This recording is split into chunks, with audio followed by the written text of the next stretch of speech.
Back in 1992, a young couple fled India to Silicon Valley. At the start of the tech boom, they were attracted by the US dollar, foreign lands, and building software. Surprisingly, 10 years after, they would return to India, a place they called home. Add another 10 years, and their son returned for MBA here, at Babson. What's not so surprising is that I am that son. Smitten by the entrepreneurial culture here, I began to wonder why my parents ever left the US. I asked them why. They said, Karthik, we found our middle ground. We sent you to find yours. How did they compromise the standard of living of a developed country to a developing country? How did they express their creative freedom from the US amid the cultural discipline of India? How did they compare their pledge to aging parents against their pledge to a vesting period? Navigating these questions, however, they found their happiness. They found their middle ground. Ladies and gentlemen, friends, family, faculty, and the centennial graduating batch of 2019, I stand here before you asking this. Have you found your middle ground? By middle ground, I mean facing two paths in life and not being able to choose either one. It's about having two options that represent pain and pleasure and choosing a little bit of both. It's about thinking through the conflict when you have a bird in hand and still feel the need to chase two in the bush. It's about the two versions of truth that exist and deciding which one is yours. Much of the time, the truth does indeed lie between two extreme points. Babson, a place with 100 years of entrepreneurial legacy, has had to find its middle ground. Babson ranks number one for entrepreneurship based on its ability to prepare students for new venture creation. To sustain this reputation, Babson must constantly reinvent itself if it is going to continue to develop impactful entrepreneurs. Babson could have attracted startup founders and provided them access to case studies, capital, and connections. But let's be real, that is entrepreneurship of the past. Alternatively, Babson could have created a new program only meant for the future. A future where business decisions are made by insensitive robots and business engagements replace faces with interfaces. Where governments are run by families, but family businesses lack governance. And where startups begin in bars, degrees complete on YouTube, and relationships are built on relational databases. Babson faced two choices: either hold on to the entrepreneurship of the past or transform completely into the future. Either stand by legacy or drift to pop culture. Babson found its middle ground, and we have witnessed that.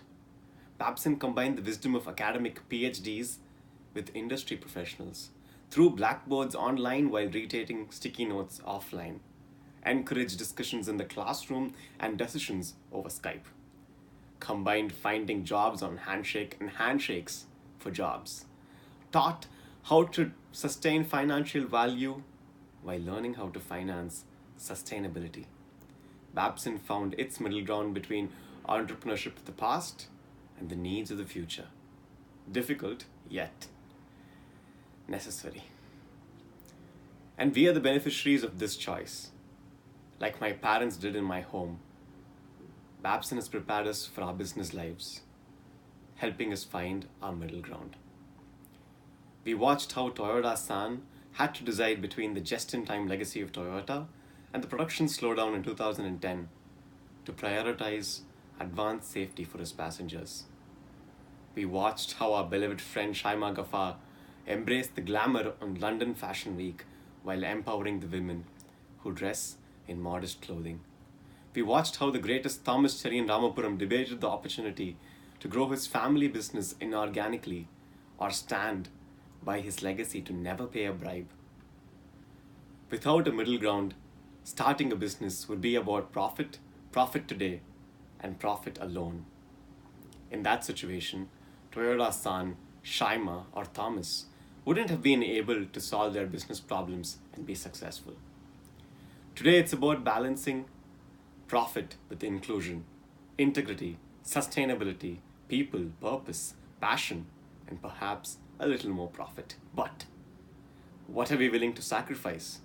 What are we willing to trade off? How will we compare one with another? Are we going to preserve the values from our past or jump with the trend of the future? Paycheck or purpose? Entrepreneurship of the past or entrepreneurship of the future? Or as my parents encountered, South India or Silicon Valley?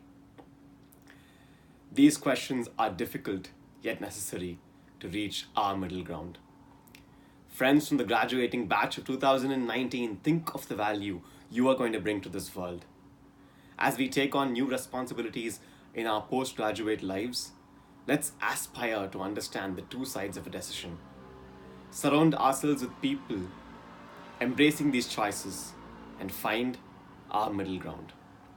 Let's choose a place where we get closer to our calling while being there for people who call on us.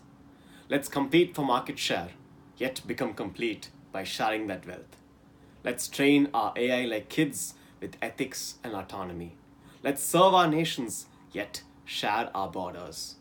Let's align the interest of those we serve at the top with those we serve at the bottom. Let's undo the correlation between pay grade and gender.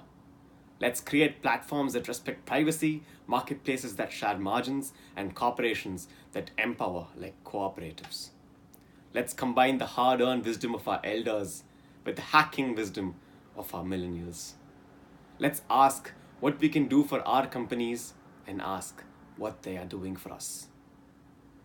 Finding the middle ground is difficult, yes, yet necessary. But we are ready, so let's do it. Again, to my classmates, professors, and staff who have contributed to our experiences, thank you and good luck as you find your middle ground.